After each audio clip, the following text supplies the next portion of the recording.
उनका सवाल था कि अगर कोई मुसलमान हुआ तो उसके लिए क्या गाय का गोश्त खाना ज़रूरी है, एक सवाल। और दूसरा सवाल उनका था कि मुसलमान होने के बाद क्या उसको खतना करना ज़रूरी है। ये दो सवाल। मैं बंगाली नहीं जानता हूं, लेकिन सवाल समझ गया। सर अभी खतना बांग्लाয় समझ বলছি गया, गाय गोश्त समझ गया। मेरे बंगाली टीवी के ऊपर डबिंग आती, लोग समझते बंगाली जानता हूं मैं, लेकिन ये सवाल समझ गया मैं, अल्हम्दुलिल्लाह। भाई साहब का सवाल है कि मुसलमान बनने के लिए क्या गाय का गोश्त खाना जरूरी है और खतना करना जरूरी है क्या।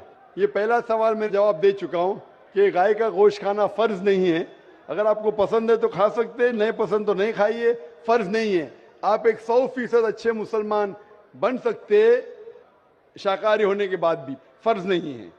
जहां तक कि दूसरा सवाल है कि खतना करना जरूरी है, खतना करना एक अहम सुन्नत है, सुन्नत मौक़िदा है, अच्छी बात है। लेकिन अगर कोई ये कहता है कि अगर मैं खतना नहीं करूं तो मुसलमान बन सकता हूं, हाँ बन सकते हैं।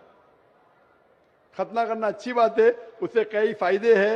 मैं मेडिकल डॉक्टर हूं, उससे कैंसर ऑफ पीनस नहीं हो सकता है, उसमें फाइमोसिस नहीं हो सकता है, कई अच्छी चीजें हो सकती है, कई फायदे हैं। लेकिन फिर भी अगर कोई इंसान डरता है और कहता है कि मैं खतने की वजह से अगर इस्लाम नहीं कबूल करना चाहता हूं, क्या मैं इस्लाम कबूल कर सकता हूं?